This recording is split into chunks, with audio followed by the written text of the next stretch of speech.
আল্লাহ তাআলা যদি রাসূল পৃথিবীতে বাণীবাহক হিসেবে প্রেরণ না করতেন, মানুষরা বলতো আল্লাহ আখিরাত বলে যে একটা কথা আছে এটা তো আমি বুঝি নাই, আল্লাহ মৃত্যুর পরে যে আবার জীবিত হইতে হবে এটা তো আমি শুনি নাই, আল্লাহ এই পৃথিবীতে আমি কি কি করেছি তার পাই টু পাই তোমার সুপ্রিম কোর্টের কাঠগড়ায় দাঁড়িয়ে যে বিচারের সম্মুখীন হতে হবে কেউ তো আমার কোনোদিন বলে নাই। এজন্য আল্লাহ বলেন আমি পৃথিবীতে রাসূল পাঠিয়েছি যাতে করে মানুষের কোনো এক্সকিউজ না থাকে। আচ্ছা বলেন তো এখন কি কেউ আল্লাহরে বলতে পারবে আল্লাহ বিচার যে হবে এটা তো আমি জানি না, বলতে পারবে?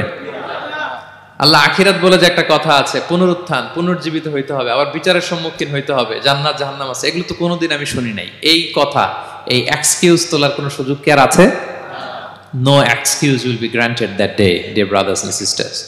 সেদিন কোনো এক্সকিউজ আল্লাহ তাআলা গ্রহণ করবেন না, কারণ আল্লাহ তাআলা রাসূলদেরকে প্রেরণ করেছেন, তারা আমাদেরকে বিস্তর বর্ণনা করে জানিয়ে গিয়েছে। এবং কেন রাসূলদেরকে প্রেরণ করেছেন আল্লাহ বলেন যে দুইটা প্রাইম রেসপন্সিবিলিটি দিয়ে আমি রাসূলদেরকে প্রেরণ করেছি। এক নাম্বার মুবাশশিরিন, তারা সুসংবাদদাতা, তারা আমাদেরকে জানিয়েছে এই পৃথিবীতে যদি আমরা ভালো কাজ করি, এক আল্লাহর ইবাদত করি, কারো হক নষ্ট না করি, তাহলে আমরা জান্নাতে যেতে পারবো। জান্নাতের সুসংবাদ তারা দেন। They are the bearer of glad tidings, they are the bearer of paradise, তারা জান্নাতের সুসংবাদদাতা। রাসূলদের দুই নাম্বার প্রাইম রেসপন্সিবিলিটি হচ্ছে মুনজিরিন, তারা সতর্ককারী। তারা আমাদেরকে এই মর্মে সতর্ক করেছেন যে এই পৃথিবীতে যদি আল্লাহর ইবাদত না করে শিরক করো, বেদাআত করো, এই পৃথিবীর বুকে যদি ফাসাদ করো, যদি সীমা লঙ্ঘন করো, যদি অন্যের অধিকার নষ্ট করো, তাহলে তোমাদেরকে জাহান্নামের আযাব ভোগ করতে হবে, ঠিক কিনা? তাহলে দুইটা প্রাইম রেসপন্সিবিলিটি। রাসূলরা হচ্ছেন মুবাশশিরিন, সুসংবাদদাতা, জান্নাতের সুসংবাদ দিয়েছেন। তারা ভালো কাজ করলে জান্নাতে যাওয়া যাবে। পাশাপাশি তারা হচ্ছেন সতর্ককারী। কিসের সতর্ককারী? জাহান্নামের ব্যাপারে সতর্ককারী। এই পৃথিবীতে ফাসাদ করলে, আল্লাহ তাআলার অবাধ্য হলে জাহান্নামে যেতে হবে। এবং রাসূল পাঠানোর মধ্য দিয়ে আল্লাহ তাআলা এক্সকিউজ দেওয়ার সুযোগ বন্ধ করে দিয়েছেন। কোনো এক্সকিউজ আর দেয়া চলবে না। তাহলে পৃথিবীতে কেন আল্লাহ তাআলা রাসূল পাঠালেন, এই পয়েন্টটা কি সবার কাছে ক্লিয়ার? আচ্ছা, ক্লিয়ার। আমরা সামনের দিকে এগোই। এরপর আল্লাহ তাআলা বলেছেন এই পৃথিবীতে যত জাতি গোষ্ঠী আছে সব জাতির কাছে আমি রাসূল পাঠিয়েছি। ওয়া ইম মিন উম্মাতিন ইল্লা খালা ফিহা নাযীর, যত জাতি, যত নেশন এই পৃথিবীতে এসেছে সব জাতিকে সতর্ক করবার জন্য, ইনস্ট্রাক্ট করবার জন্য, গাইড করবার জন্য আমি রাসূল পাঠিয়েছি। এমন কোন জাতি নাই যে জাতির মধ্যে আল্লাহ রাসূল পাঠায় নাই, সবাই রাসূল পেয়েছেন। এবং মজার ব্যাপার হচ্ছে they are the chosen and selected personality by Allah subhanahu wa ta'ala. রাসূলরা হচ্ছেন আল্লাহ তাআলার পক্ষ থেকে chosen এবং সিলেক্টেড। রাসূলদেরকে সিলেক্ট করেছে কে? আল্লাহ। তিনি বলেন ওয়া ইন্নাহুম ইনদানা লামিনাল মুস্তাফাইনাল আখিয়ার, নবীরা হচ্ছে আমার কাছে মনোনীত, আমি তাদেরকে মনোনীত করেছি এবং তারা হচ্ছে সর্বশ্রেষ্ঠ মানুষ। তার মানে এই আয়াত থেকে বোঝা গেল নবীরা সিলেক্টেড, তারা ইলেক্টেড না। ইলেকশন করে নবী হওয়া যায় না, নবী সিলেক্টেড এর মাধ্যমে হইতে হয়, সিলেকশনের মাধ্যমে। আর সিলেক্ট করেন কে? আল্লাহ। চুজ করেন কে? আল্লাহ। ইলেকশন করে নবী হওয়া যায়? আমরা পৃথিবীর সবাই মিলে যদি ভোট দেই যে আল্লাহ আমরা সবাই ভোট দিলাম, এই হচ্ছে রাসূল, তাকে রাসূল হিসেবে আপনি কবুল করেন, হবে ইলেকশনে ভোট দিলে? আমাদের সাথে যদি ম্যানকাইন্ডের সাথে জিন কাইন্ডও যুক্ত হয়, জিনেরাও যদি বলে আল্লাহ আমরাও আছি, আমরাও দিলাম একটা করে ভোট, হবে রাসূল হবে? ফেরেশতারাও যদি যুক্ত হয়, ফেরেশতারাও যদি বলে, মানুষও ভোট দিল, জিনেরাও দিল, ফেরেশতারাও দিল, প্রত্যেকে একটা করেই দিল, ধরেন প্রত্যেকের ভোট গণনা করার পরে দেখা গেল বিশাল ভোট কাউন্ট হয়েছে। এখন তাদের এই ভোটের উপর ভিত্তি করে রাসূল হবে কেউ? হবে? কারণ নবী ইলেকশনে হওয়া যায় না, নবী হয় সিলেকশনে। আর সিলেক্ট করেন কে? আল্লাহু ইয়ালামু হাইসু ইয়াজআলু রিসালাতাহু, কাকে রাসূল বানাবেন, কাকে তিনি নবী হিসেবে অ্যাপয়েন্ট করবেন, এটা তিনিই জানেন। শুধুমাত্র, কেবলমাত্র, একমাত্র আল্লাহ তাআলা সোললি এটাকে কন্ট্রোল করেন। কেউ চাইলে কারো ভোটে, কারো ইলেকশনে নবী হওয়া যায় না। নবীরা হচ্ছেন সিলেক্টেড, চুজেন পার্সোনালিটি বাই আল্লাহ সুবহানাহু ওয়া তাআলা। তাহলে নবীরা নির্বাচিত নন, ওনারা মনোনীত। নবীরা কি নির্বাচিত?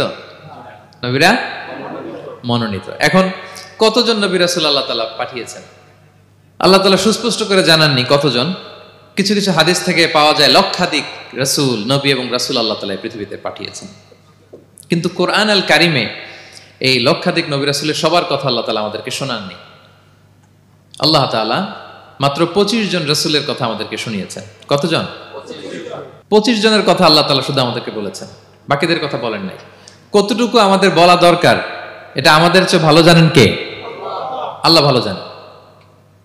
আল্লাহ তাআলা ভালো জানেন কতটুকু আমাদেরকে জানাতে হবে। যত রাসূল তিনি পাঠিয়েছেন, যত নবী পাঠিয়েছেন, সবার কথা যদি আল্লাহ কোরআনে বলতেন তাহলে কোরআন কি মাত্র 611 পৃষ্ঠার একটা বই হতো? 10 খণ্ড, 15 খণ্ড, 20 খণ্ড। তখন আমরা হাফেজ হতে পারতাম? হ্যাঁ, আমরা হাফেজ তরিকুল ইসলাম পাইতাম তখন? হ্যাঁ, তাকরিম পাইতাম? তখন তো হাফেজ হওয়া যেত না। এটা যদি 15 খণ্ড 20 খণ্ডের বিশাল ভলিউম হয়, হাফেজ হওয়া যেত না। এজন্য আল্লাহ তাআলা সব নবীদের কথা আমাদেরকে শোনায় নাই, মাত্র 25 জন নবীর কথা কোরআনে আল্লাহ শুনিয়েছেন। কতজন? আল্লাহ বলেন রুসুলান কদ কসাসনাহুম আলাইকা মিন ক্বাবলু ওয়া রুসুলান লাম নাকসুসহুম আলাইক। নবী হে, অনেক রাসূলের কথা আপনাকে শুনিয়েছি, আবার অনেক রাসূলের কথা আমি শোনাই নাই। যাদের কথা শোনানোর প্রয়োজন মনে করেছি তাদের কথাই আমি শুনিয়েছি। তাহলে আমরা বুঝলাম কোরআনে বর্ণিত হয়েছে কয়জন নবী রাসূলের নাম? সবাই বলবেন আওয়াজ করে, কয়জন? 25 জন। এবং এই 25 জন নবীর মধ্য থেকে 6 জনের নামে আল্লাহ 6টা সূরা ডেডিকেট করেছেন কোরআনে। 6টা সূরা উৎসর্গ করেছেন। সূরা ইউনুস, সূরা ইউসুফ, সূরা ইব্রাহিম, সূরা মুহাম্মদ, সূরা নূহ, সূরা হুদ। 6 জন নবী। কয়জন নবী? 6 নবীর নামে আল্লাহ তাআলা 6টা সূরা ডেডিকেট করেছেন। এবং এই যত নবী আল্লাহ তাআলা পাঠিয়েছেন সব নবীর উপর ঈমান আনা আবশ্যক। হ্যাঁ, it's compulsory to believe in every messenger sent by Allah subhanahu wa ta'ala to validate our faith. আমাদের ঈমানটাকে প্রিজার্ভ করার জন্য সব নবীর উপর আমাদের ঈমান আনতে হবে, সব নবী। আমরা যে ঈমান আনি, ঈমানে মুফাসসাল, যেখানে 7টা বিষয়ের উপর বিস্তারিত ঈমানের যে ঘোষণা আমরা দেই, আমরা তো বলি যে ঈমানে একটা মুজমাল আর একটা কি মুফাসসাল। ঈমানে মুফাসসালে 7টা বিষয়ের প্রতি ঈমান আনতে হয়। আমানতু বিল্লাহি ওয়া মালাইকাতিহি ওয়া কুতুবিহি, তারপরে ওয়া রুসুলিহি, পাইছেন? ওয়াল ইয়াউমিল আখিরি ওয়া বিল কদরি খাইরিহি ওয়া শাররিহি মিনাল্লাহি তাআলা ওয়াল বা'সি বা'দাল মাউত। এই 7টা বিষয়ের উপর বিস্তর ঈমান আমাদেরকে আনতে হয়। এই 7টার মধ্যে রাসূলদের ব্যাপার আছে না নাই? রাসূলদের উপর ঈমান আনতে হবে। যদি না আনি তাহলে আরকানুল ঈমান পূর্ণ হলো না, আমার ঈমান পরিপূর্ণ হবে না। তাহলে রাসূলদের উপর পূর্ণাঙ্গ ঈমান আনা এটা আবশ্যক। এবং এই সকল নবী এবং রাসূলদের একটাই ধর্ম ছিল। ধর্মটার নাম কি? সবাই বলুন, কি নাম? সবার একটাই ধর্ম, সব নবীর একটাই ধর্ম। কারণ আল্লাহর কাছে মনোনীত ধর্ম কয়টা? একটা। ইন্নাদ দীনা ইনদাল্লাহিল ইসলাম। আল্লাহর কাছে মনোনীত একটাই ধর্ম, সেটা হচ্ছে ইসলাম। এই যে ইহুদি বলে, নাসারা বলে, এগুলো ধর্ম না, এগুলো বংশ, গোষ্ঠী, জাতির নাম অনুসারে নামকরণ করা হয়েছে। যেমন নাসারা এসেছে, ঈসা আলাইহিস সালামের মা মারিয়াম ফিলিস্তিনের নাসিরিয়া শহরে জন্মগ্রহণ করেছেন। নাসিরিয়া, ওইখান থেকে আসছে নাসারা। ইয়াকুব আলাইহিস সালামের 10 ছেলে, এই 10 ছেলের মধ্যে থেকে এক ছেলের নাম হচ্ছে ইয়াহুদা। এই ইয়াহুদা থেকে এসেছে ইহুদি। কিন্তু সব নবীর ধর্ম একটা। আওয়াজ করে বলুন তো সবাই, সেটা কি? ইসলাম। সবার ধর্ম একটা ছিল, ইসলাম। বিষ্ণু ইসা ইসলাম বলেন ওয়াল আম্বিয়াউ ইখওয়াতুন লিআল্লাতিন। সেই বুখারীর বর্ণনা, নবীগণ হচ্ছে একে অন্যের বৈমাত্রেয় ভাইয়ের মতো। বৈমাত্রেয় ভাই মানে মা ভিন্ন কিন্তু বাবা এক, এরকম হয় না? ধরেন আমার বাবা যদি একাধিক বিয়ে করে, তো প্রত্যেক স্ত্রী গর্ভে যদি সন্তান আসে, তো আমরা সবাই তো ভাই, কি বলেন? কিন্তু মা ভিন্ন। মা কি? তবে বাবা এক। নবীদের দৃষ্টান্তটা এরকম, আল আম্বিয়া ও ইখওয়াতুন লিআল্লাহ। নবীরা হচ্ছেন বৈমাত্রেয় ভাইয়ের মতো, তাদের মা ভিন্ন কিন্তু বাবা এক। বিষ্ণু ইসলাম বলেন উম্মাহাতুহুম শাত্তা ওয়া দীনুহুম ওয়াহিদ। তাদের শরীয়ত, তাদের বিধিবিধান এটা ভিন্ন ভিন্ন, কিন্তু তাদের দিন কি? এক, সেটা হচ্ছে ইসলাম। সকল নবীর ধর্মের নাম হচ্ছে ইসলাম। যেমন ইব্রাহিম আলাইহিস সালামের ব্যাপারে আল্লাহ তাআলা বলেন মা কানা ইব্রাহিমু ইয়াহুদিয়ান ওয়ালা নাসরানিয়ান ওয়ালাকিন কানা হানিফাম মুসলিমা ওয়া মা কানা মিনাল মুশরিকিন। নবী ইব্রাহিম আলাইহিস সালাম উনি ইহুদিও ছিলেন না, নাসারাও ছিলেন না, উনি একনিষ্ঠ মুসলিম ছিলেন। কে ছিলেন? আল্লাহ নবী ইউসুফ আলাইহিস সালাম উনি সবসময় আল্লাহর কাছে দোয়া করতেন, আল্লাহ তাওয়াফানি মুসলিমান ওয়াল হিকনি বিসসালিহিন। আল্লাহ তুমি আমাকে মুসলিম হিসেবে মৃত্যু দিও আর সৎকর্মশীলদের সাথে অন্তর্ভুক্ত করে নিও। তো উনি মুসলিম না হলে এই দোয়া করতেন, আল্লাহ মুসলিম হিসেবে মৃত্যু দিও। সুলাইমান আলাইহিস সালাম রানী বিলকিসের কাছে একটা চিঠি লিখেছেন। এই চিঠি আবার পাঠিয়েছেন হুদহুদ পাখিকে দিয়ে। হুদহুদ পাখির ঠোঁটে করে এটা কামড় দিয়ে নিয়ে বিলকিসের রাজপ্রাসাদের ভেন্টিলেশনের ভিতর দিয়ে ঢুকে বিলকিস লাঞ্চ করে বিশ্রাম নিতেছিল, এর বুকের উপরে চিঠিটা রেখে ফুরুত করে উড়াল দিছে হুদহুদ। খুলে দেখে অদ্ভুত এক চিঠি, ইন্নাহু মিন সুলাইমান ওয়া ইন্নাহু বিসমিল্লাহির রহমানির রহিম। তো বিলকিসকে উদ্দেশ্য করে সাল্লাল্লাহু আলাইহি ওয়াসাল্লাম বলেছিলেন, আল্লাহ তাআলু আলাইয়া ওয়াতুনি মুসলিমিন। বিলকিস, অবাধ্য হয়েও না, বাড়াবাড়ি করো না, মুসলিম হয়ে আমার কাছে ফিরে আসো। কোন নবী বলছেন? তো উনি যদি মুসলিম না হতেন, উনি মুসলিম হওয়ার আহ্বান করতেন? প্রিয় ভাইরা, তাহলে সব নবীর ধর্ম একটা, সেটা কি? ইসলাম। সব নবী একই ধর্মের অনুসারী ছিলেন। এ পর্যায়ে আমরা কমন প্রফিটিক ফিচার্স, 10টা কমন ফিচার আছে যেটা সব নবীদের ক্ষেত্রে প্রযোজ্য। সব নবীদের ক্ষেত্রে এই ফিচারগুলো পাওয়া যায়। এই 10টা কমন ফিচার নিয়ে আলোচনা করব ইনশাআল্লাহ। এই 10টা কমন ফিচারের 1 নম্বর হচ্ছে আল ওয়াহি। সকল নবীকে আল্লাহ তাআলা ওহী পাঠিয়েছেন, রেভেলেশন, প্রত্যাদেশ। ওহী মানে সিক্রেট মেসেজ, যেটা নবী শোনে আর আল্লাহ জানে, দুনিয়ার মানুষ এটা শোনে না। নবীরা বললে কেবল শোনে। সুবহানাল্লাহ বলেন। সব নবীকে আল্লাহ এই ওহীটা পাঠিয়েছেন। জিবরাইল আলাইহিস সালাম মারফত ওহী পাঠিয়েছেন, অথবা সরাসরি কিতাব পাঠিয়েছেন, কিংবা সহিফা পাঠিয়েছেন। আল্লাহ তাআলা ইরশাদ করছেন, ইন্না আওহাইনা ইলাইকা কামা আওহাইনা ইলা নূহি ওয়ান নাবিয়িনা মিন বাদি। নবী নূহ আলাইহিস সালামের পরে সব নবীদের কাছে আমি যেমনি ওহী পাঠিয়েছি, আপনার কাছেও আমি এভাবে ওহী পাঠিয়েছি। সব নবীদের কাছে আমি এভাবে ওহী পাঠিয়েছি। সূরা বাকারার শুরুতে মুত্তাকিদের সংজ্ঞা দিতে যে আল্লাহ তাআলা বলেন, ওয়াল্লাযীনা ইউমিনুনা বিমা উনজিলা ইলাইকা ওয়া মা উনজিলা মিন ক্বাবলিক ওয়া বিল আখিরাতি হুম ইউকিনুন। মানে নবী হে, মুত্তাকি তো তারা যারা আপনার উপর যে কিতাব নাজিল হয়েছে এটার উপরও ঈমান আনে, ওয়া মা উনজিলা মিন ক্বাবলিক, এর আগে যত কিতাব নাজিল হয়েছে তার উপরও ঈমান আনে। তা আমরা যদি শুধু কোরআনের উপর ঈমান আনি হবে? তার আগে যত কিতাব, আসমানি কিতাব নাজিল হয়েছে এগুলোর উপরও ঈমান আনার দরকার আছে না নাই? বলেন বলেন। তাওরাতের উপর ঈমান আনতে হবে, জাবুর, ইনজিল, সুহুফে ইব্রাহিম ও মূসা, সবগুলোর উপর ঈমান আনতে হবে। তো এই ওহীগুলো আল্লাহ তাআলা নাজিল করেছেন। তাহলে 1 নাম্বার কমন ফিচার হচ্ছে আল্লাহ তাআলা ওহী পাঠিয়েছেন, সব নবীকে ওহী দিয়েছেন। 2 নাম্বার ফিচার হচ্ছে same language of the people. নবীকে আল্লাহ তাআলা যেই জাতিগোষ্ঠীর কাছে পাঠিয়েছেন তিনি ওই জাতির ভাষাতেই কথা বলেছেন। ধরেন মালয় এলাকাতে যদি আল্লাহ নবী পাঠান আর ওই নবী যদি আরবিতে কথা বলে, তা আমাদের মালয়েশিয়ান ভাইরা বুঝবে? আচ্ছা, আরব দেশে যদি আল্লাহ একজন নবী পাঠান, ওই নবী ধরেন যে ম্যান্ডারিনে কথা বলে, চাইনিজ ভাষায়, আরবরা বুঝবে? চায়নাতে ধরেন আল্লাহ তাআলা এক নবী পাঠালো, সে ওখানে যে হিন্দি ভাষায় কথা বলে, চাইনিজ লোকেরা বুঝবে না। তাহলে যেই জাতির কাছে আল্লাহ পাঠাইছেন ওই জাতির ভাষা দিয়ে আল্লাহ নবীকে পাঠাইছেন। সুবহানাল্লাহ। আল্লাহ তাআলা ইরশাদ করেন, ওয়ামা আরসালনা মির রাসূলিন ইল্লা বিলিসানি কওমিহি লিউবাইয়িনা লাহুম। আল্লাহ তাআলা যত রাসূল পৃথিবীতে প্রেরণ করেছেন, বিলিসানি কওমি, যে জাতির কাছে প্রেরণ করেছেন ওই জাতির ভাষায় প্রেরণ করেছেন, যাতে করে নবীর কথা এরা বুঝে। নবীরা এসেছেন বাণী বাহক হয়ে, এখন এই বাণী যদি বুঝতে না পারে তাহলে কাজ হবে? এজন্য প্রত্যেক নবীকে আল্লাহ তাআলা যে জাতির কাছে পাঠিয়েছেন ওই জাতির ভাষায় পাঠিয়েছেন। 3 নাম্বার হচ্ছে সকল নবীকে আল্লাহ তাআলা very good standard of character দিয়েছেন। চারিত্রিক দৃষ্টিকোণ থেকে অতুলনীয় ছিল এক একজন নবী। পা থেকে মাথা পর্যন্ত কালো দাগ ফেলার মতো কিছু ছিল না। আল্লাহু আকবার। মাসুম ছিলেন। আহলুস সুন্নাহ ওয়াল জামাআর আকীদা হচ্ছে প্রত্যেক নবী ছিলেন মাসুম, কোনো গুনাহ করেন নাই, নিষ্পাপ প্রতিটা নবী। সর্বোত্তম চরিত্র দিয়ে আল্লাহ তাআলা, অনুপম চরিত্র দিয়ে আল্লাহ তাআলা তাদেরকে পাঠিয়েছেন। আল্লাহ তাআলা বলেন, ওয়া ইন্নাকা লাআলা খুলুকিন আযীম, and verily you are on a very good standard of character. নবী হে, আপনি চমৎকার একটা ক্যারেক্টারের উপর প্রতিষ্ঠিত। আপনার আচরণের মতো, ক্যারেক্টারের মতো আচরণ অতুলনীয়, পৃথিবীতে দ্বিতীয়টা খুঁজে পাওয়া যায় না, ঠিক কিনা? কারণ নবীরা যদি মডেল হন, তাদের আচরণ যদি ভালো না হয়, তাহলে মানুষ কি তাদেরকে গ্রহণ করবে? মানুষ তো তাদের কাছ থেকে শিখবে, জানবে। সেই জন্য তাদের আচরণ চমৎকার হওয়ার দরকার আছে না নাই? চমৎকার আচরণ, চমৎকার চারিত্রিক মাধুর্য দিয়ে আল্লাহ তাআলা পৃথিবীতে এক একজন নবীকে প্রেরণ করেছেন। সব নবীরা ভেরি গুড স্ট্যান্ডার্ড অফ ক্যারেক্টারের অধিকারী ছিল। 4 নম্বর হচ্ছে প্রত্যেক নবীকে আল্লাহ তাআলা মিরাকেল দিয়েছেন, মানে মুজিজা, as a proof of their prophethood. তাদের নবুয়তির প্রমাণ হিসেবে আল্লাহ তাআলা তাদেরকে মিরাকেল দিয়েছেন, মুজিজা। যেমন সালেহ আলাইহিস সালামকে আল্লাহ তাআলা মুজিজা দিয়েছিলেন।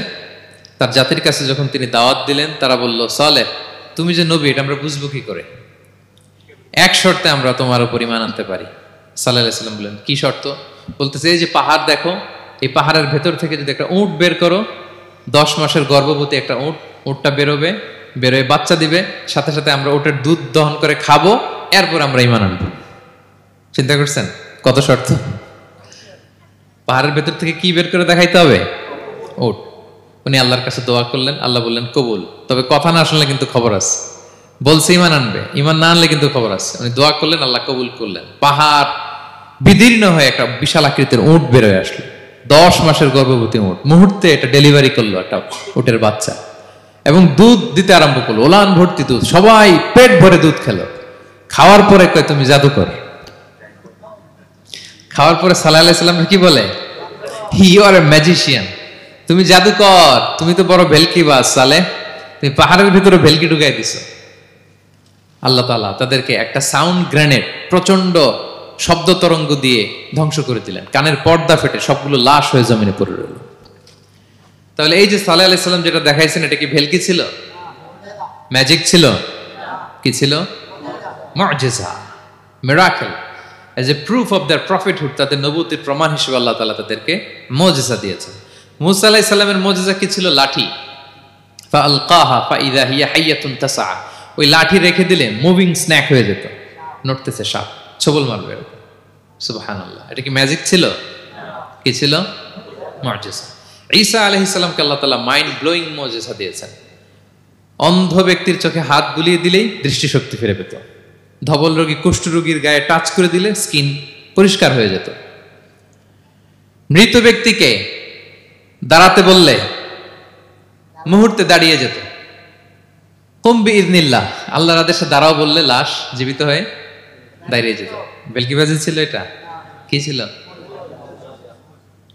বিষ্ণু ঈসা ইসলাম দাওয়াত দিচ্ছেন কুরাইশদেরকে, ওরা মানে না। বিষ্ণু নবী পাগল পড়া, বললেন আচ্ছা বলো কুরাইশের লোকেরা কি বললে বিশ্বাস করবে যে আমি সত্য নবী?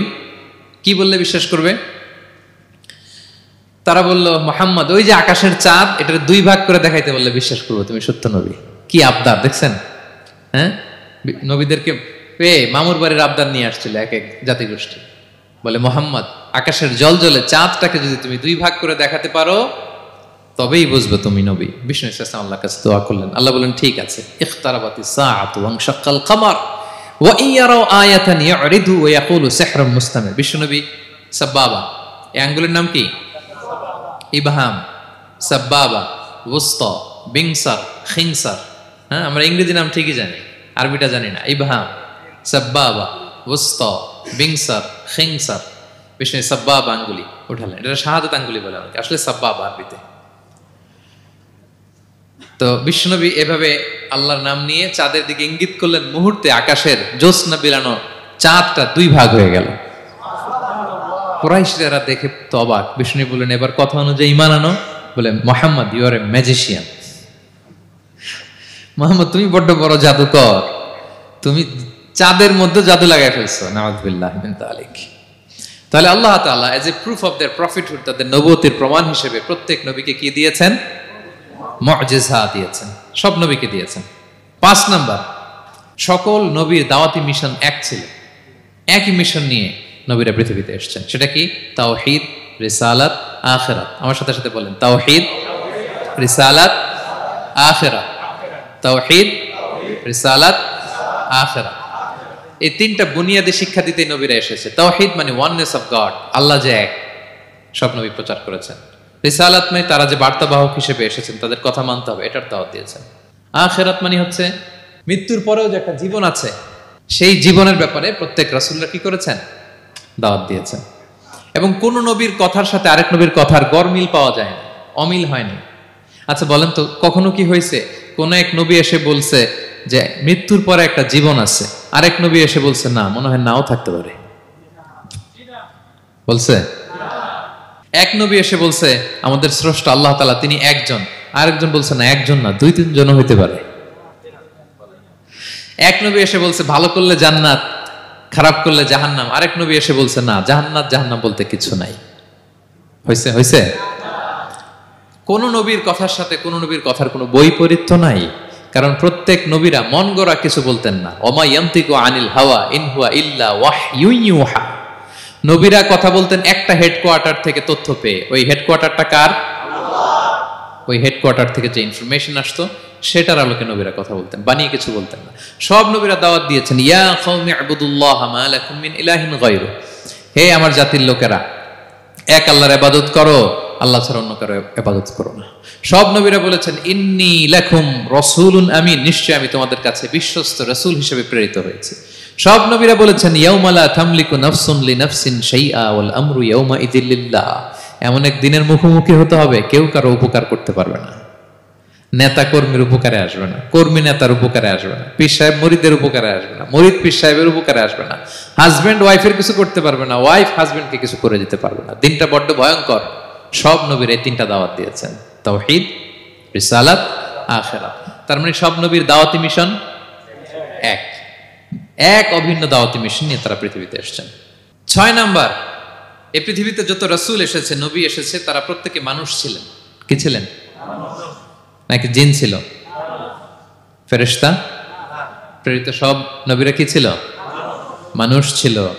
মক্কার কুরাইশরা বলতো মা লিহাযা রাসূলি ইয়াকুলু আত-তাআমা ওয়া ইয়ামশি ফিল আসওয়াক, ব্যাপার কি মুহাম্মদ আবার কেমনে রাসূল হয়? আমরাও বাজারে যাই, উনিও যায়, আমরাও বিয়ে করি, উনিও বিয়ে করে, আমাদেরকে মারলে কাটলে লাল রক্ত, ওনারও রক্ত বের হয়।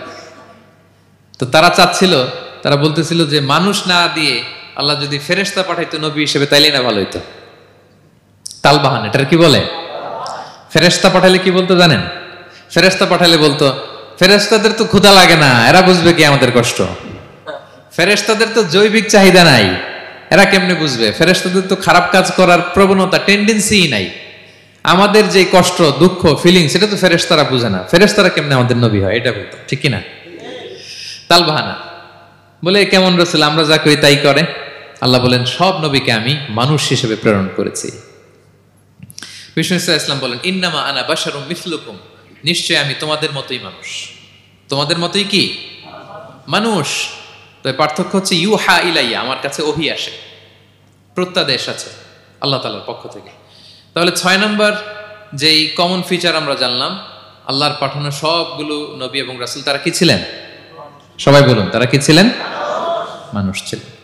7 নম্বর কমন ফিচার হচ্ছে আল্লাহর পাঠানো সব নবী এবং রাসূলরা ওনারা পুরুষ ছিলেন। কি ছিলেন? কোন নবী কি নারী ছিল বলেন তো? হ্যাঁ, নারী নবী আছে? নাই। নবী হওয়ার জন্য ম্যাসকুলিনিটি শর্ত, পুরুষ হওয়া শর্ত।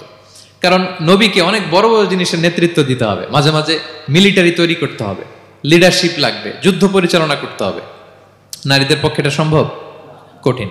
আমাদের বোনদের অনেক ধরনের দুর্বলতা আছে, তাদের মাসে কিছুদিন তারা আল্লাহর আদেশে অসুস্থ থাকে, ঠিক কিনা? পিরিয়ড তাদের চলে, ওই সময় সালাত পড়তে পারে না, অনেক প্রতিবন্ধকতা তাদের আছে। বাচ্চা যদি ধারণ করে পেটে 9 মাস, ওনারা অসুস্থ। শেষের মাসগুলোতে তো কঠিন, জটিল অবস্থা। বাচ্চা ডেলিভারির পরেও 40 দিন ব্লিডিং আছে না নাই? তাহলে অনেক ধরনের জটিলতা আল্লাহ তাআলা ওনাদের দিয়েছেন। এজন্য আল্লাহ তাআলা নবুয়তের গুরু দায়িত্ব, এটার জন্য আল্লাহ তাআলা পুরুষদেরকে সিলেক্ট করেছেন। আলহামদুলিল্লাহ বলেন। তাহলে যত নবী এবং রাসূল পৃথিবীতে এসেছিল ওনারা পুরুষ ছিল। আল্লাহ বলেন ওয়ামা আরসালনা মিন ক্বাবলিকা ইল্লা রিজালান নূহি ইলাইহিম, নবী হে মুহাম্মদ, আপনার আগে যত নবী এবং রাসূলকে আমি পৃথিবীতে প্রেরণ করেছি তাদেরকে পুরুষ হিসেবে প্রেরণ করেছি, কোন নারীকে আমি নবুয়তের মর্যাদা দেই নাই। 8 নাম্বার, প্রত্যেক নবীকে আল্লাহ তাআলা একটা গ্রুমিং, একটা ট্রেনিং সেশনের মধ্য দিয়ে নিয়েছেন। সেটা কি? সেটা হচ্ছে সবাইকে আল্লাহ তাআলা শেফার্ড হিসেবে কাজ দিয়েছিলেন, রাখাল হিসেবে। পৃথিবীর সব নবীরা ছাগল চড়াতেন, সব, আদম আলাইহিস সালাম থেকে শুরু করে বিষ্ণু ইসা ইসলাম পর্যন্ত। সুবহানাল্লাহ পড়বেন না? বিষ্ণু ইসা ইসলাম বলেন মা বাআসাল্লাহু নাবিয়্যান ইল্লা রাআল গানাম, আল্লাহ এমন কোন নবী পাঠায় নাই যেই নবী ছাগল চড়ায় নাই। সব নবী। সাহাবারা অবাক হয়ে বললেন ওয়া আনতা ইয়া রাসূলুল্লাহ, হে নবী আপনিও ছাগল চড়িয়েছেন? বিষ্ণু বললেন হ্যাঁ, আমি তো অল্প কিছু পারিশ্রমিকের বিনিময়ে মক্কার লোকদের ছাগল চড়িয়ে দিতাম। সুবহানাল্লাহ। কেন সব নবীকে দিয়ে আল্লাহ ছাগল চড়ালেন? এই ট্রেনিং সেশন, গ্রুমিং সেশন কেন? কারণ ছাগলকে একসাথে বসানো কঠিন। ছাগল একটু কি বলে, একটু টেরা টাইপের প্রাণী, কথা শুনতে চায় না। ধরেন যে সারা সপ্তাহ আপনি খুব ব্যস্ত, একদিন সুযোগ পাইছেন সপ্তাহে যে আজকে আমি ফ্রি আছি, যাই পুকুরে যে আমিও গোসল করি, ছাগলটারও গোসল করাই। এটা ধরে যদি এখন পুকুরের দিকে টান দেন কি করবে? পা দুইটা এমন শক্ত করে মাটিতে ধরে রাখবে, আপনি যত টানবেন ওর ঘাড়ের চামড়া ছিঁড়ে যাচ্ছে, তারপরেও আসে না। এরপর ছাগলগুলোর একসাথে রাখা কঠিন, একটা নেচে ওদিকে যায়, আরেকটা লাফ দেয় এদিকে, আরেকটা ওইদিকে। এদেরকে যদি কেউ একত্রিত করতে পারে তাহলে এই জাতিকে, মানব জাতিকে একত্রিত করা তার জন্য একেবারে সহজ, পানি ভাত, ঠিক কিনা? এজন্য আল্লাহ এই মানব গোষ্ঠীর উপর লিডারশিপ কায়েমের আগে ছাগল চড়িয়েছেন। এবং যারা মরুভূমিতে ছাগল চড়ায়, যে শেফার্ডগুলো, যেই রাখালগুলো, তাদের অনেক শক্তিশালী হইতে হয়। গায়ে শক্তি না থাকলে ছাগল চড়ানো যায় না, কিন্তু লাঠি নিয়ে হই হই করে পিছনে দৌড়াইতে হয়, নেকড়ের ছোবল থেকে ছাগলগুলোকে রক্ষা করতে হয়, বাঘ নেকড়ে এগুলো থেকে বাঁচাইতে হয়। তার মানে এটা করার মধ্য দিয়ে এই জাতিকে কিভাবে জাহান্নামের আগুন থেকে বাঁচাবে নবীদের ওই ট্রেনিং হয়ে যায়। সুবহানাল্লাহ। ছাগল এদিক ওদিক দৌড়াতে থাকে, এদেরকে যেমনি একত্রিত করতে হবে, নবীদের কাজও হচ্ছে মানব গোষ্ঠীকে ইউনাইটেড করা, একত্রিত করা। এজন্য আল্লাহ তাআলা মা বাআসাল্লাহু নাবিয়্যান ইল্লা রাআল গানাম, এই পৃথিবীতে এমন কোন নবী পাঠান নাই যেই নবীকে দিয়ে আল্লাহ তাআলা ছাগল চড়ান নাই। সব নবীর মধ্যে এটা কমন। 8 নম্বর পয়েন্ট। 9 নম্বর পয়েন্ট হচ্ছে enmity from their own people. যত নবী দাওয়াত নিয়ে আসছে তারা চ্যালেঞ্জের মুখোমুখি হয়েছেন, শত্রুতার মুখোমুখি হয়েছেন। কেউ ওনাদের জন্য রেড কার্পেট রিসেপশন দেয় নাই। নবীদের পথ ছিল বড় পিচ্ছিল, এটা কুসুমাস্তীর্ণ ছিল না, কণ্টকাকীর্ণ। কেউই সহজে মেনে নেয় নাই। দাওয়াত দিছে তো রিজেক্ট, সবাই প্রত্যাখ্যান করেছে, সবাই প্রত্যাখ্যান করেছে। এটা কমন ছিল, প্রত্যেক নবীকে এটা মুখোমুখি হতে হয়েছে। Mockery, vulgarism, operation, mental torture, physical torture and what not, সব ধরনের। ইভেন অনেক নবীকে হত্যা করা হয়েছে দিনের দাওয়াতের কারণে। বনি ইসরায়েলের লোকেরা তাদের নিজেদের 70,000 নবীকে নিজেরা হত্যা করেছে। এমনকি আমার নবী বিশ্বনবী মুহাম্মদ রাসূলুল্লাহ সাল্লাল্লাহু আলাইহি ওয়াসাল্লামকে হত্যার ষড়যন্ত্র করা হয়েছিল। আল্লাহ তাআলা দয়া করে বিশ্বনবীকে হিজরতের ব্যবস্থা করে দিয়ে প্রাণে বাঁচিয়েছেন, মক্কা থেকে মদিনাতে পাঠিয়ে দিয়েছেন। তাহলে এই পথ বড় কঠিন ছিল, নবীদের পথ, সব নবীর জন্য, এক্সেপ্ট সুলাইমান এবং দাউদ আলাইহিস সালাম, তাদের কথা ভিন্ন। এছাড়া সব নবীরা এই সংগ্রাম, এই বিরোধিতা, এই শত্রুতা, এই জেলাসি, এগুলোর মুখোমুখি হয়েছে পৃথিবীর সকল নবীরা, সকল নবীরা। বিষ্ণু ঈসা ইসলাম ঘুমাতে পারে নাই একটা রাত শান্তিতে। বিষ্ণুর বায়োগ্রাফি যদি আপনি পড়েন, জীবনে যদি পড়ে দেখেন, প্রত্যেকটা নবীর জীবনে এই কষ্টকর মুহূর্তগুলো ছিল। শত্রুতা সব নবীকে পোহাতে হয়েছে। বিষ্ণু ঈসা ইসলামের কাছে যখন প্রথম নাজিল হলো ইকরা বিসমি রাব্বিকাল্লাযী খালাক, সূরা আলাকের প্রথম কয়টা আয়াত? 5 আয়াত নিয়ে কোরআনের ভারে নতুন রেভেলেশন পেয়ে বিষ্ণুনবী কাঁপতে আরম্ভ করলেন। কাঁপতে কাঁপতে জ্বর এসে গেল বিষ্ণুনবীর গায়ে, নিচে নেমে আসলেন। খাদিজা রাদিয়াল্লাহু তাআলা আনহাকে বললেন জাম্মিলুনি জাম্মিলুনি, আমাকে কম্বল চাপা দাও, আমার খুব শীত লাগছে, আমার জ্বর এসে গিয়েছে। কাঁপতে লাগলেন বিষ্ণু ইসলাম। খাদিজা রাদিয়াল্লাহু তাআলা আনহার এক চাচাতো ভাই ওয়ারাকা ইবনে নাওফল ছিল ইনজিল কিতাবের পণ্ডিত। খাদিজা রাদিয়াল্লাহু তাআলা আনহা বিষ্ণুনবীকে নিয়ে চাচাতো ভাইয়ের কাছে গেলেন, যে বলেন ভাই ওরাকা দেখেন তো মুহাম্মদ কি বলে, সে কি দেখছে, কি নিয়ে আসছে, কাঁপতেছে আর বলতেছে আমি মরে যাব, আমাকে কম্বল চাপা দাও। ওরাকা বললেন মুহাম্মদ কে এসেছিল বলতো? বিষ্ণু জিবরাইল ইসলামের বর্ণনা দিলেন। কি বলেছে বলতো? 5 আয়াতের বর্ণনা বিষ্ণু ইসলাম দিলেন। তখন বিষ্ণু ইসলামের কথা শুনে ওরাকা বলল তোমার কাছে যে এসেছে ওয়াহুয়ান নামুস, মানে জিবরিল, সে সব নবীদের কাছে এসেছে। মুহাম্মদ তুমি নবী হবা, তুমি কি হবা? তুমি নবী হবা, আখিরি নবী হবা তুমি। যে তোমার কাছে এসেছে সে সব নবীদের কাছে ওহী নিয়ে এসেছিল। আর জেনে রাখো মুহাম্মদ, তোমার এলাকার লোকেরা একদিন তোমাকে এলাকা থেকে বের করে দিবে, ভবিষ্যৎবাণী করতেছিলেন। বিশ্বনবী বললেন আওয়া মুখরিজিয়াহুম, আমার ভাই বেরাদার, আমার জ্ঞাতি গোষ্ঠীর লোকেরা আমার এলাকা ছাড়া করবে? ওরাকা বললেন হ্যাঁ। লাম ইয়াতি রাজুলুন ক্বাত্তু বিমিসলি মা জিতা বিহি ইল্লা উদিয়া, তোমার মতো এরকম রিসালাতের দায়িত্ব নিয়ে যারাই কোনো জাতির কাছে এসেছে তাদের সাথে এরকম শত্রুতা করা হয়েছে। বিষ্ণু ইসলাম সেদিনের কথা শুনে, ওরাকার কথা শুনে অবাক হয়েছিলেন। তাহলে সব নবীদের ক্ষেত্রে 9 নম্বর কমন বৈশিষ্ট্য হচ্ছে তাদেরকে বাধার সম্মুখীন হতে হয়েছে।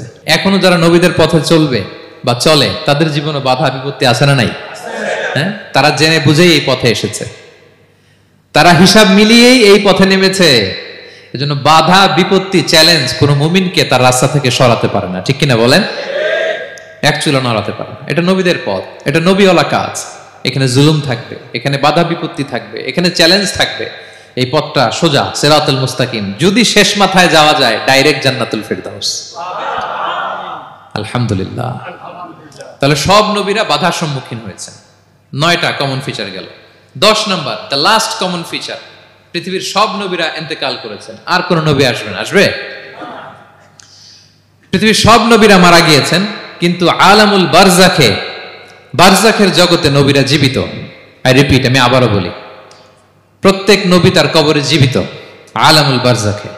আমরা এই দুনিয়াতে আসার আগে যেই জগতে ছিলাম, ওই জগৎটার নাম হচ্ছে আলামুল আরওয়াহ, মানে রুহের জগৎ। সেখান থেকে আমরা এই জগতে এসেছি, এটার নাম আলামুদ দুনিয়া, দুনিয়ার জগৎ। আবার মৃত্যুর পরে যে নতুন এক্সটেশনে আমরা যাব, সেটার নাম হচ্ছে আলামে বারজাখ, বারজাখের জগৎ। নবীরা ওই বারজাখের জগতে জীবিত। বিষ্ণু ইসলাম সুনানে আবু দাউদের হাদিসে বলেন যে ইন্নাল্লাহা হাররামা আলাল আরদি আন তাকুলা আজসাদাল আম্বিয়া, আল্লাহ তাআলা এই জমিনকে, নবীদের দেহকে কনজিউম করাকে হারাম করে দিয়েছেন। মানে জমিনের জন্য নবীদের লাশকে পচিয়ে ফেলা, খেয়ে ফেলা হারাম। যত নবী যেখানে ইন্তেকাল করেছেন, তাদের পবিত্র দেহ মোবারক এখনো আগের মতো একেবারে যখন মৃত্যুবরণ করেছিলেন তখন লাশটা যেমন তাজা ছিল, এখনো প্রত্যেকে তার কবরে এরকম তাজা লাশ নিয়ে শুয়ে আছে। প্রত্যেক নবী কবরে জীবিত। বিষ্ণু ইসলাম ওনার কবরে জীবিত। তবে এটা বারজাকি জগতে।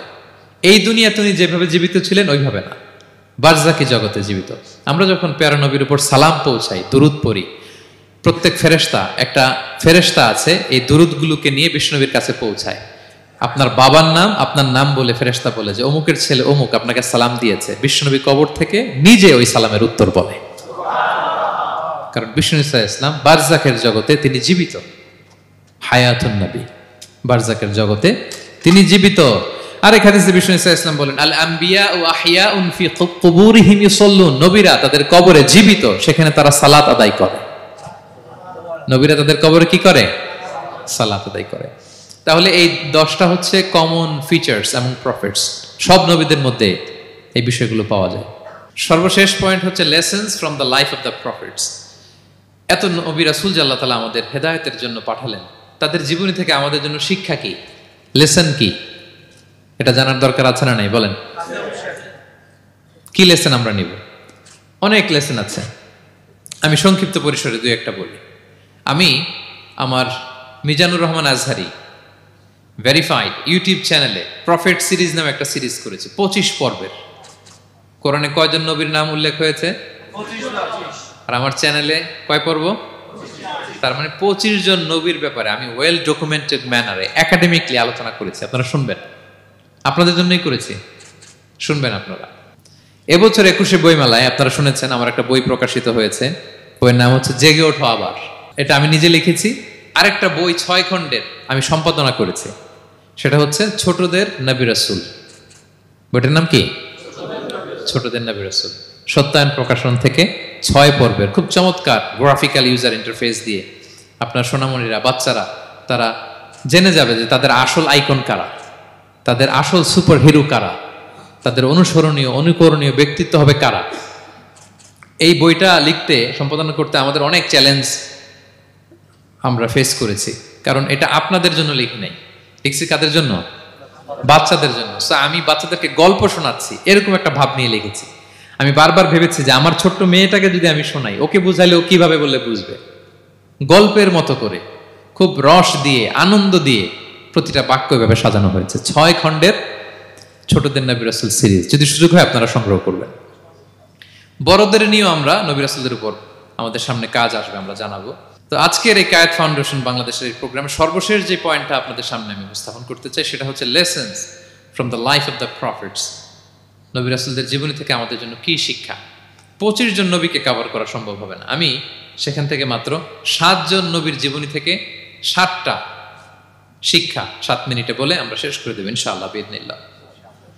প্রথমে আমরা শুনবো সাইয়েদনা আদম আলাইহিস সালামের জীবনী থেকে শিক্ষা। পৃথিবীর প্রথম নবী কে ছিল বলেন তো? আদম আলাইহিস সালাম। আমরা যেমনি আমাদের শৈশব ছিল, কৈশোর ছিল, যৌবন, তারপর বার্ধক্যের দিকে যাচ্ছি, ওনার কি এরকম ছিল? আদম আলাইহিস সালামের শৈশব ছিল না? ছিল? কৈশোর ছিল? কনফিউশনে পড়ে গেছে। ছিল? ছিল না। মজার ব্যাপার হচ্ছে ওনার শৈশব কৈশোর ছিল না, ওনাকে আল্লাহ সৃষ্টি করতে যুবক করে সৃষ্টি করছে। সুবহানাল্লাহ, তো আসতে কেন? সৃষ্টি করতেই যুবক 60 হাত লম্বা। কয় হাত? 60 হাত লম্বা করে তৈরি করছেন আদম আলাইহিস সালামকে। আপনারাও যারা জান্নাতে যাবেন 60 হাত লম্বা হয়ে ঢুকবেন, 33 বছরের যুবক হয়ে ঢুকবেন। 80 বছর বয়সে মারা গেল, কত বছর বয়সে ঢুকবেন? গালে কোনো দাড়ি থাকবে না। এই দুনিয়ায় দাড়ি রেখে নেন, ওখানে দাড়ি ছাড়া উঠবেন একেবারে কোনো জুরদা মুর্দা। ও আবনা ও সালাসাম ওয়া সালাসিন, 33 বছরের তাগড়া ইয়াং সুপারস্টার হয়ে জান্নাতে ঢুকবো আমরা। তো আদম আলাইহিস সালামকে আল্লাহ প্রথম নবী করে পৃথিবীতে পাঠালেন। ওনাকে জান্নাতে সব খাইতে বললেন যে সব খাও, একটা গাছের কাছে যেও না। কিন্তু শয়তান সে তার মিশন নিয়ে আসে, সে আদম আলাইহিস সালামকে ভুলভাল বোঝালো, আদম আর হাওয়াকে, যে একটা কাজ করো, আল্লাহ তাআলা তোমাকে না করছে কেন জানো? আল্লাহ তো চায় না তুমি জান্নাতে থাকো, আল্লাহ চায় তোমাদেরকে দুনিয়াতে পাঠাই দিবে। তো তুমি যদি ওই গাছের ফল খেয়ে ফেলো, আল্লাহ আর দুনিয়াতে পাঠাইতে পারবে না। কিন্তু আল্লাহ চায় তোমাদেরকে কই পাঠাবে? কিন্তু যদি গাছের ফল খেয়ে ফেলো আর পাঠাইতে পারবে না। এজন্য আল্লাহ নিষেধ করছে গাছের ফল খায় না। চিন্তা করছেন? উল্টা, পুরো উল্টোটা বুঝাইছে। তো ভুল করে সাইয়েদনা আদম আলাইহিস সালাম হাওয়া আলাইহিস সালাম খেয়ে ফেলছেন এই ফল। খাওয়ার পরেই আল্লাহ তাআলা পাঠাই দিলেন পৃথিবীতে, যাও জমিনে যাও, এই জান্নাতে আর থাকা যাচ্ছে না। কাঁদতে আরম্ভ করলেন আদম আর হাওয়া আলাইহিস সালাম, কাঁদতে কাঁদতে অনুতপ্ত হয়ে আল্লাহর কাছে দোয়া করলেন। তো পুরো আদম আলাইহিস সালামের জিন্দেগির সবচেয়ে বড় শিক্ষা হচ্ছে রিপেন্টেন্স, অনুতপ্ত হওয়া। কি হওয়া? অনুতপ্ত হওয়া। আমরা ভুল করব, কুল্লুকুম খাত্তাউন, আমরা সবাই পাপী। সবাই কি পাপী? কে পাপ করি না? আমরা সবাই পাপী। কিন্তু মনে রাখবেন, আমাদের পাপ যত বড় হোক, আল্লাহর রহমতের দরিয়া তার চাইতেও বড়, অনেক বড়। তিনি দয়াময়, তিনি মেহেরবান, তার দয়ার শেষ নাই, তার মায়ার শেষ নাই। তার রহমতের দরিয়া যে কত বড় আপনি কল্পনাও করতে পারবেন না। শয়তান আর আমাদের মধ্যে পার্থক্য হচ্ছে, শয়তান পাপ করে পাপে অটল থাকে, কিন্তু বিশ্বাসীরা পাপ করার সাথে সাথেই ক্ষমা চায় কার কাছে? এটা হচ্ছে আদম আলাইহিস সালামের জীবনী থেকে আমাদের জন্য সবচেয়ে বড় লেসন। সাইয়েদনা আদম আলাইহিস সালাম উনি ভুল করে যখন বুঝতে পারলেন, অনুতপ্ত হলেন, চোখের পানি ছাড়লেন। 2 ফোঁটা পানি আল্লাহর কাছে সবচাইতে প্রিয়। এক হচ্ছে জেহাদের ময়দানে মুজাহিদের গা বেয়ে ঝরে পড়া রক্তের ফোঁটা, 2 হচ্ছে অনুতপ্ত বান্দার চোখের পানির ফোঁটা। অনুতপ্ত বান্দা নিজের ভুল স্বীকার করে মাথাটা নিচু করে চোখের পানি ছেড়ে দিয়ে যখন আল্লাহর কাছে কাঁদে, তার চোখের পানি চোখ বেয়ে নাকের ডগা বেয়ে জমিনে ড্রপ করার আগেই আল্লাহ তার সব গুনাহ মাফ করে দেয়। সাইয়েদনা আদম আলাইহিস সালাম কাঁদতে আরম্ভ করলেন, কাঁদতে কাঁদতে অনুতপ্ত হয়ে দোয়া করলেন, রব্বানা যালামনা আনফুসানা ওয়া ইল্লাম তাগফির লানা ওয়া তারহামনা লানাকুনান্না মিনাল খাসিরিন। রব্বানা, হে আমাদের রব, যালামনা আনফুসানা, আমরা আমাদের নফসের উপর জুলুম করেছি, ভুল করেছি, অন্যায় করেছি, অপরাধ করেছি। ওয়া ইল্লাম তাগফির লানা, আল্লাহ তুমি যদি ক্ষমা না করো, তুমি যদি মাফ না করো, লানাকুনান্না মিনাল খাসিরিন, আল্লাহ আমরা ধ্বংস হয়ে যাব, আমরা ক্ষতিগ্রস্ত হয়ে যাব, আমরা লুজার হয়ে যাব। এই বাক্যগুলো বলে বলে যখন আল্লাহ তাআলার কাছে দোয়া করলেন, আল্লাহর রহম হলো। আল্লাহ দয়া করে সাইয়েদনা আদম আর হাওয়া আলাইহিস সালামকে ক্ষমা করে দিলেন। ক্ষমা করে আবার জান্নাতের এন্ট্রির ঘোষণা দিলেন যে আবার দুনিয়ার জীবন শেষ করে আসো, যেখান থেকে আসছিলে আবার ওখানে ঢুকতে পারবে। তাহলে আদম আলাইহিস সালামের জীবন থেকে আমরা যে লেসনটা পাই সেটা কি ভাই? বলেন বলেন। অনুতপ্ত হওয়া, রিপেন্টেন্স। আমরাও যদি জীবনে ভুল করি কি করবেন? ভুলের উপর অটল থাকবেন? অনড় থাকবেন? একগুঁয়ে ধরে বসে থাকবেন? সীমা লঙ্ঘন করবেন? আমরা ক্ষমা চাইব। কার কাছে ক্ষমা চাইব? ক্ষমা দেওয়ার জন্য তিনি বসে থাকেন। শেষ রাতে আল্লাহ প্রথম আসমানে চলে আসেন। প্রথম আসমানে এসে ডাকতে থাকেন, আলা মিন মুস্তাগফিরিন আগফির আলা, কে ক্ষমা চাবা? কে পাপ করেছে, জুলুম করেছে, বলো, আমি ক্ষমা দেওয়ার জন্য আসছি। আলা মিন মুস্তারজিকিন আরযুকালা, কার রিজিকের দরকার, কার চাকরি নাই, কার ব্যবসা মন্দা, আমার কাছে চাও, আমি আল্লাহ বাড়িয়ে দেব।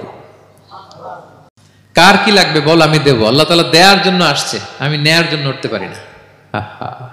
আমরা যেন আল্লাহ তাআলার কাছে চাই বেশি বেশি, এবং ভুল করলে যেন আমরা অনুতপ্ত হই। ভুল করলে আমরা কি হব? সাইয়েদনা আদম আলাইহিস সালামের জীবন থেকে আমরা এটা শিখলাম। 2 নম্বরে সাইয়েদনা নূহ আলাইহিস সালামের লাইফ থেকে আমরা কি শিখি? ওনার লাইফ থেকে আমরা শিখি হচ্ছে কনসিস্টেন্সি, মানে লেগে থাকা। ভালো কাজের জন্য কি করা? লেগে থাকা। উনি 950 বছর দাওয়াত দিয়েছিলেন ওনার জাতিকে। কয় বছর বলেন তো? 950 বছরের দাওয়াতি কার্যক্রমের ফলে উনি ফলোয়ার জোটাইতে পারছেন কয়জন জানেন? 80 জন। কয়জন? এরাই আমাদের পূর্বপুরুষ। আমরা পৃথিবীর সবাই কিন্তু এদেরই নাতিপুতি। এই 80 জনকে নিয়ে উনি নৌকার উপর উঠছিলেন, কিস্তির উপর, আর বাকিটা তো মহাপ্লাবন দিয়ে আল্লাহ ধ্বংস করে দিয়েছেন। ওই 80 জন আবার জমিনে এসে জমিন আবাদ করা শুরু হলো, ওখান থেকে পৃথিবীর সকল মানুষ। সুবহানাল্লাহ। উনি বলেন, ক্বালা রাব্বি ইন্নী দাআউতু কওমি লাইলান ওয়া নাহারা। আল্লাহ, আমি দিন রাত এক করে আমার জাতি গোষ্ঠীকে দাওয়াত দিয়েছি। ফালাম ইয়াজিদহুম দুআই ইল্লা ফিরারা। কিন্তু আমার দেখলে লোকগুলো ভেগে ভেগে যায়। আর কি করে? আমার কথা যেন শুনতে না হয়, এরা কানে আঙ্গুল দিয়ে রাখে আর মুখে কাপড় পেঁচিয়ে রাখে। নূহ আলাইহিস সালাম তারপরও থামতেন না, কন্টিনিউয়াস দাওয়াতি কাজ। লোকজন নূহ আলাইহিস সালামকে পিটিয়ে আধামরা করে কাঁথা দিয়ে পেঁচিয়ে পাহাড়ে রেখে আসতেন। ওইখান থেকে এসে নূহ আলাইহিস সালাম আবার দাওয়াত দিতে শুরু করতেন। What a consistency! কিভাবে লেগেছিলেন! 950 বছর তিনি দাওয়াত দিয়েছেন, মাত্র 80 জন ফলোয়ার হয়েছিল। তাহলে আমরা অল্প দাওয়াতি কাজ করেই আমরা হতাশ হয়ে যায়। হায় রে, আমার কথা শুনলো না, হায় রে আমার কথা পৌঁছাইল না, হায় রে আমার কাছে এসে কেউ মুসলিম হইল না, হায় রে আমার কথা। অস্থির। আপনার কাজ হচ্ছে পৌঁছে দেওয়া, আপনার কাজ হচ্ছে কোরআনের কথা মানুষকে বলা। এটা দিয়ে কতটুকু কি হবে এটার ফয়সালা কার? তাহলে নূহ আলাইহিস সালামের জীবনী থেকে আমাদের শিক্ষা হচ্ছে কনসিস্টেন্সি। 950 বছর উনি লাগাতার দাওয়াত দিয়েছেন, থামে নাই, হতাশ হয় নাই, হাল ছাড়া নাই। নবীরা কখনো হাল ছাড়ে না। সুবহানাল্লাহ পড়েন। 3 নাম্বার, ইব্রাহিম আলাইহিস সালামের জীবনী থেকে আমাদের জন্য শিক্ষা হচ্ছে ওবিডিয়েন্স, আনুগত্য। কি করে আল্লাহ তাআলার কাছে আনুগত্য করতে হয়। আল্লাহু আকবার। আমি মনে হয় 1 ঘন্টার উপরে আলোচনা করেছি আমার প্রফেট সিরিজ ইব্রাহিম আলাইহিস সালামের জীবনী নিয়ে। ওনার পুরো জীবনটা, আল্লাহ কোনো কিছু বলতে দেরি, আল্লাহর আদেশের সামনে মাথা পেতে দিতে ইব্রাহিম আলাইহিস সালামের দেরি হয়নি। আল্লাহ বলছেন আসলিম, ওয়া ইয ক্বালা রাব্বুহু আসলিম ক্বালা আসলামতু লিরাব্বিল আলামিন। হে ইব্রাহিম, সারেন্ডার। সারেন্ডার। সুবহানাল্লাহ। ইব্রাহিম আনুগত্য করো। আল্লাহ আনুগত্য করছি। ওনার সন্তান হয় না। 86 বছর বয়সে একটা সন্তান দিলেন আল্লাহ তাআলা। আমাদের এখানে কার বয়স কত? সর্বোচ্চ বয়স কত আছি আমরা? এদিকে 60 বছরের উপর তো কেউ নাই, ঠিক কিনা? 86 বছর বয়সে আল্লাহ সন্তান দিয়েছেন, ইসমাঈল আলাইহিস সালাম। কত বছর বয়সে? সন্তানটা আদরের নাকি? হ্যাঁ, আদরের না? শেষ কালে একটা সন্তান পেলেন 86 বছর বয়সে। ইব্রাহিম আর হাজেরার ঘরকে উজাড় করে ফুটফুটে এক সন্তান ইসমাঈল আলাইহিস সালাম আসলেন। ভালোবাসা, আদর যেন ঠিকরে পড়ে, এত গদগদ ভালোবাসা। এবার বললেন, যাও হাজেরা আর দুধের সন্তান ইসমাইলকে মরুভূমিতে ফেলে দিয়ে আস। বলতে দেরি, রেখে আসতে দেরি নেই। এটাই হচ্ছে ইব্রাহিম আলাইহিস সালামের আনুগত্য। ধুধুমরু প্রান্তরে হাজেরা আর ইসমাইল আলাইহিস সালামকে রেখে আসলেন, চলে আসলেন। বুকটা ফেটে চৌচির। 86 বছর বয়সে একটা সন্তান পেলাম, দুধের বাচ্চা, আমার স্ত্রী সহ মরুভূমিতে রেখে আসলাম। রেখে আবার থাকাও যাবে না, যাও তুমি ফিলিস্তিনে, এরা থাকবে মক্কায়, মরুভূমির মাঝখানে। পরে আল্লাহ জুরহুম কওমের মাধ্যমে এদেরকে পানি, জামজাম অনেক কিছু দিলেন। লম্বা ঘটনার দিকে যাচ্ছে। এরপর হৃদয় যখন ফেটে চৌচির হয়ে যায়, তখন আল্লাহ তাআলা বলেন, ঠিক আছে যাও, যা একটু ছেলেরা দেখে আসো। এবার যে দেখে ছেলেরা আরো মায়া লাগে, কারণ একটু বড় হয়েছে তো, এবার দৌড়াইতে পারে, হাঁটতে পারে। সুবহানাল্লাহ বলেন। এবার যখন দৌড়াইতে পারে, হাঁটতে পারে, আব্বু আব্বু বলে ডাকতে পারে, মায়াটা যখন একটু গাঢ় হয়েছে, আল্লাহ বলে এবার ছেলেরা জবাই কর। দেখছেন কি পরীক্ষা! 86 বছর বয়সে সন্তান পেল, রেখে আসলো মরুভূমিতে। একটু বড় হইল, দেখা করতে গেল, এবার বলে জবাই করো। জবাই করো বলতে দেরি, ছুরি চালাতে দেরি হয়নি। কুরবানির ইতিহাস লম্বা, ইতিহাস দিকে যাব। এরপরে আল্লাহ কবুল করলেন। এরপরে বললেন, বাপ বেটা মিলে মরুভূমির মধ্যে ঘেমে ঘেমে একটা ঘর বানাও। এরপরে ঘোষণা দাও মানুষকে, যেটা আমার ঘর। বাপ বেটা মিলে কষ্ট করে একটা ঘর বানালেন। এবার বললেন, আজান দাও, ঘোষণা দাও, সবাই যেন এখানে আসে। আল্লাহ কারে ঘোষণা দিব? কেউ তো নাই। বলতেছে, তুমি ঘোষণা দাও, এই ঘোষণার শব্দ পৃথিবীর সব মানুষের কর্ণকুহরে আমি আল্লাহ নিজ দায়িত্বে পৌঁছে দেব। আমরা যারা রুহের জগতেও তখনও ছিলাম, যারা লাব্বাইক বলতে পেরেছি, তাদের ঠিকই নসিবে ওই কাবা ঘর জিয়ারতের নসিব হয়ে যাবে। উনি ঘোষণা দিলেন, দেখেন কেউ নাই, ধুধুমরু প্রান্তর। আজকের মক্কাকে কল্পনা করেন তো কি অবস্থা। এই রমজানের লাস্ট 10 days অফ রমাদান আপনি জায়গা পাবেন? হজের চেয়েও বেশি মানুষ। কিভাবে আল্লাহ কবুল করেছেন, কিভাবে আনুগত্য, সাবমিসিভনেস, নিজেকে আল্লাহর কাছে পুরো সুপর্দ করা এর নমুনা সাইয়েদনা ইব্রাহিম আলাইহিস সালাম পেশ করেছেন। তাহলে সংক্ষিপ্ত কথা হচ্ছে, আল্লাহ নবী ইব্রাহিম আলাইহিস সালামের জীবনী থেকে আমাদের জন্য শিক্ষা হচ্ছে অবিডিয়েন্স, আনুগত্য। কিভাবে আল্লাহর আদেশের সামনে মাথা পেতে দিতে হয়। পারা যাবে তো? হ্যাঁ, ওই ইব্রাহিম আলাইহিস সালামের রক্ত আমাদের দেহে বহমান। আমরাও নবী ইব্রাহিমের উত্তরসূরি। নবী ইব্রাহিমের আলাইহিস সালামের মতো আমরাও ইসলামের জন্য জীবন বিলিয়ে দেওয়ার দরকার আছে না নাই? বলেন বলেন। শক্ত পদে আমাদেরকেও এরকম স্যাক্রিফাইসের মেন্টালিটি অর্জন করতে হবে। অবিডিয়েন্স, আনুগত্যের শিক্ষা আমরা নবী ইব্রাহিম আলাইহিস সালামের কাছ থেকে পাই। 4 নম্বর, ইয়াকুব আলাইহিস সালাম, ওনার জীবনী থেকে শিক্ষা হচ্ছে পেশেন্স, ধৈর্য। আমাদের অনেকের ধৈর্য নাই, আমরা অস্থির, অল্পতে ধৈর্য হারাই ফেলি। ধৈর্য এমন একটা গাছ, এই গাছের সারা গায়ে অনেক কাটা, কিন্তু এই গাছের ফল বড্ড মিষ্টি। ধৈর্য এমন একটা গাছ, গাছের সারা গায়ে কি, কিন্তু ফলটা। ইয়াকুব আলাইহিস সালামের কলিজার টুকরা ইউসুফ আলাইহিস সালামকে ভাইয়েরা মেরে আহত করে কুয়ায় ফেলে দিছে। কুয়া থেকে নিয়ে মিশরে বিক্রি করে দিছে। এখন এতিম হয়ে আরেক জায়গায় থাকে, বাবার কলিজা ফেটে যায়, ছিঁড়ে যায়, কিন্তু কাউরে বিচার দেয় না, কাউরে কিছু বলে না। উনি বলে, ইন্নামা আশকু বাসি ওয়া হুজনি ইলাল্লাহ, আমার দুঃখ, কষ্ট, মনের জ্বালার যন্ত্রণা আমি একজনের বলি, তিনি কে? আল্লাহ। ধৈর্য ধারণ করলেন। প্রাপ্তবয়স্ক অবস্থায় ওনার ছেলে বানিয়ামিন, তাকেও হারালেন।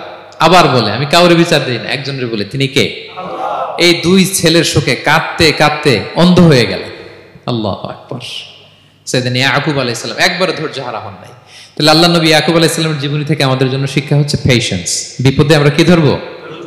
ধৈর্য ধারণ করব। 5 নম্বরে, ইউসুফ আলাইহিস সালামের জীবনী থেকে আমাদের শিক্ষা হচ্ছে he is the archetype of good character, উন্নত চরিত্রের মডেল। আমার যুবক ভাইয়েরা, কায়েদ ফাউন্ডেশন বাংলাদেশের আজকের ইফতার প্রোগ্রামে যুবক যারা এসছো, তোমাদের জন্য শিক্ষা আর্কিটাইপ অফ গুড ক্যারেক্টার, চরিত্র কিভাবে হেফাজত করতে হয় এর মডেল, প্রেরণার বাতিঘর, তাগড়া যুবক, পৃথিবীর সবচাইতে সুন্দর পুরুষ ইউসুফ আলাইহিস সালাম। তাকে দেখে ওই সময়ের আরেক বিশ্ব সুন্দরী জুলাইখা প্রেমে মাতোয়ারা, গোপন কক্ষে নিয়ে প্রেম নিবেদন করেছে, বলেছে ইউসুফ কাক পক্ষে টের পাবে না। আল্লাহ নবী ইউসুফ আলাইহিস সালাম এটাকে প্রত্যাখ্যান করলেন। জোরাজুরি করলো, প্রত্যাখ্যান করলেন। মারধর করা হলো, প্রত্যাখ্যান করলেন। সবশেষে আলটিমেটাম দিল, যদি আমার কথা মতো না চলো জেলখানায় ভরবো। উনি বললেন, ক্বালা রাব্বি সিজনু আহাব্বু ইলাইয়া মিম্মা ইয়াদউনানি ইলাই, আল্লাহ এই পাপের কাজের চেয়ে জেলখানায় আমার জন্য ভালো। বিনা অপরাধে, বিনা দোষে 1 যুগ মিথ্যা অপবাদে কারাবন্দী ছিলেন সাইয়েদনা ইউসুফ আলাইহিস সালাম। তারপরেও চরিত্রের ব্যাপারে 1 বিন্দুও কম্প্রোমাইজ করেন। যুবক ভাইরা, চরিত্র বড় দামি সম্পদ। সম্পদ গেলে সম্পদ আসে, স্বাস্থ্য গেলে স্বাস্থ্য আসে, একবার চরিত্র নষ্ট হলে ওই চরিত্র আর ফিরে পাওয়া যায় না। সাইয়েদনা ইউসুফ আলাইহিস সালামের জীবনী থেকে আমাদের শিক্ষা হচ্ছে চরিত্রকে কিভাবে প্রিজার্ভ করতে হয় এটা। 6 নম্বরে, সাইয়েদনা ঈসা আলাইহিস সালামের জীবনী থেকে আমাদের জন্য শিক্ষা হচ্ছে স্লেভারি, দাসত্ব। কারণ আমরা সবাই গোলাম একজনের। বলেন তো কার গোলাম? আল্লাহর গোলাম। কিন্তু ওনার সব উম্মতেরা, মানে খ্রিস্টানরা তাকে বলে সান অফ গড, উনি নাকি আল্লাহর সন্তান। নাউজুবিল্লাহ পড়েন। ওনার মা ম্যারি, মানে মারিয়াম আলাইহিস সালাম নাকি আল্লাহর স্ত্রী। নাউযুবিল্লাহ। কিন্তু উনি জন্মের পরেই দুধের শিশু মায়ের কোলে বসে একটা ছোট্ট ভাষণ দিয়েছিলেন। বলেছিলেন, ইন্নী আব্দুল্লাহ আতানিয়াল কিতাবা ওয়া জাআলানি নাবিয়্যা, আল্লাহ আমাকে আল্লাহর গোলাম বানিয়ে পাঠিয়েছেন। দেখেন কি নবী, প্রথমে এসে বলেন আমি কিন্তু রাসূল। একে তো দুধের শিশু, মুখের প্রথম কথা কি? ইন্নী আব্দুল্লাহ, আমি আল্লাহর গোলাম। যাতে করে পুরো খ্রিস্ট সমাজের বিরুদ্ধে দলিল হয়ে থাকে যে তোমাদের নবী পৃথিবীতে এসে তার মুখ নিঃসৃত প্রথম শব্দটাই ছিল আমি আল্লাহর দাস, আমি আল্লাহর গোলাম। এবং উনাকে, ওনার মাকে আল্লাহ স্পেশাল ইন্টারোগেট করবেন কিয়ামতের দিন। ঈসা, মারিয়াম, তোমরা কি বলে আসছিলা যে তুমি আমার বউ আর তুমি আমার সন্তান? ওনারা কাচুমাচু করে থার করে কাঁপবে আল্লাহর সামনে, কারণ এটা শিরকের প্রশ্ন। তারা বলবে, আল্লাহ আমরা যদি বলতাম আপনি তো জানতেন, আপনি যা শিখিয়েছেন আমরা তাই বলেছি। আল্লাহ জানেন যে উল্টাপাল্টা কিছু বলে নাই, তারপরেও কোটি কোটি মানুষের সামনে এত বিশাল জনগোষ্ঠী কেন এই নবীকে আল্লাহর সন্তান বললো? আল্লাহ তাআলা ঈসা আলাইহিস সালামকেও ছাড়বেন না, জিজ্ঞেস করবেন। তিনি বলবেন, আল্লাহ আমি যে তোমার গোলাম এটার দাওয়াত দিয়েছি, আর আজীবন গোলামের মতোই ছিলাম, ঈসা আলাইহিস সালাম কৃষকের সাথে, মজুরের সাথে, কুলির সাথে, ধোপাতের সাথে বন্ধুত্ব করেছিলেন। সমাজের নিচু শ্রেণীর লোকেরা ছিল তার ফলোয়ার। আল্লাহু আকবার। তাহলে সাইয়েদনা ঈসা আলাইহিস সালামের জীবনী থেকে আমরা শিখলাম আমরা সবাই আল্লাহর গোলাম, আল্লাহর দাস। সর্বশেষ নবী, বিশ্ব নবী, পেয়ারা নবী মুহাম্মদুর রাসূলুল্লাহ সাল্লাল্লাহু আলাইহি সাল্লামের জীবনী থেকে কি শিক্ষা? এই শিক্ষা তো বলতে গেলে ঘন্টার পর ঘন্টা লাগবে। একটা শিক্ষা শুধু বলি, সেটা হচ্ছে মার্সি। ওমা আরসালনাকা ইল্লা রাহমাতাল লিল আলামিন। I have sent you as a mercy for the entire universe. নবী হে, আমি আপনাকে গোটা বিশ্বের সবার জন্য রহমত করে প্রেরণ করেছি। তিনি মানুষের জন্য রহমত, তিনি প্রাণীর জন্য রহমত, তিনি পাখির জন্য রহমত, তিনি স্ত্রীদের জন্য রহমত, তিনি উম্মতের জন্য রহমত, তিনি তার ফলোয়ার সাহাবীদের জন্য রহমত। ঠিক কিনা? তিনি কত রহমতের নবী ছিলেন? বিষ্ণু ইসলাম কতটা রহমতের নবী ছিলেন? ছোট্ট একটা উদাহরণ দিয়ে শেষ করি। বিষ্ণু ইসলাম বলেন, লিকুল্লি নাবিয়িন দাওয়া মুস্তাজাবা। আল্লাহ প্রত্যেকটা নবীকে একটা করে দোয়ায়ে মুস্তাজাবা দিয়েছেন। মানে এমন দোয়া, এই দোয়া করতে দেরি কিন্তু দোয়া কবুল হতে দেরি হয়। সব নবীকে আল্লাহ বলছেন, এই নবীরা তোমাদের প্রত্যেককে একটা করে দোয়া করার সুযোগ দিলাম এই দুনিয়াতে, এবং দোয়াটা করার সাথে সাথেই কবুল করে ফেলবে। বিষ্ণু বলেন, লিকুল্লি নাবিয়িন দাওয়া মুস্তাজাবা। সব নবীরা একটা করে দোয়া মুস্তাজাব পেয়েছেন, দাআউ বিহা। আর নবীরা ওই দোয়াটা দুনিয়াতেই করে ফেলছে। সব নবীর ওই স্পেশাল দোয়া যেটা করলেই কবুল, ওটা সব নবীরা কি করছে? দুনিয়াতেই করে ফেলেছে। কিন্তু বিশ্বনবী বলেন, ওয়া ইন্নী আখতাবিউ দাওয়াতি শাফাআতান লি উম্মতি ইয়াউমাল কিয়ামা। আমি আমার সেই দোয়াটা এই দুনিয়ার বুকে অন্যান্য নবীদের মতো করি নাই। আমি আমার দোয়াটা আমার গুনাহগার উম্মতের জন্য কিয়ামতের কঠিন দিনে তারা যখন মুসিবতে পড়ে যাবে, ওই মুসিবত থেকে বাঁচার জন্য ওই দোয়াটা আমি আমার উম্মতের জন্য রেখে দিয়েছি। ওয়া ইন্নী আখতাবিউ দাওয়াতি শাফাআতান লি উম্মতি ইয়াউমাল কিয়ামা। সব নবীরা এই দোয়াটা করেছে, দুনিয়াতেই কবুল হয়ে গিয়েছে। কিন্তু বিষ্ণুনবী বললেন, আমি চাইলে এই দোয়াটা করতে পারতাম। তায়েফের ময়দানে বিষ্ণুনবী ওই দোয়া করলে বিষ্ণুনবীর গা দিয়ে রক্ত ঝরে না। কুরাইশদের সাথে বিষ্ণুনবীর 3 বছর জেল খাটা লাগে না। মদিনাতে বিষ্ণুনবী অনেক না খেয়েছিলেন, পেটে পাথর বেঁধেছিলেন, দোয়া করলে জান্নাত থেকে খাবারের বস্তা চলে আসতো, মুহূর্তেই কবুল। জীবনের কোনো কঠিন পরিস্থিতিতে বিষ্ণুনবী এই দোয়াটা করে নাই। বিষ্ণু বলেন, আমি আমার এই দোয়াটা স্পেশালি আমার গুনাহগার উম্মতের জন্য রেখে দিয়েছি।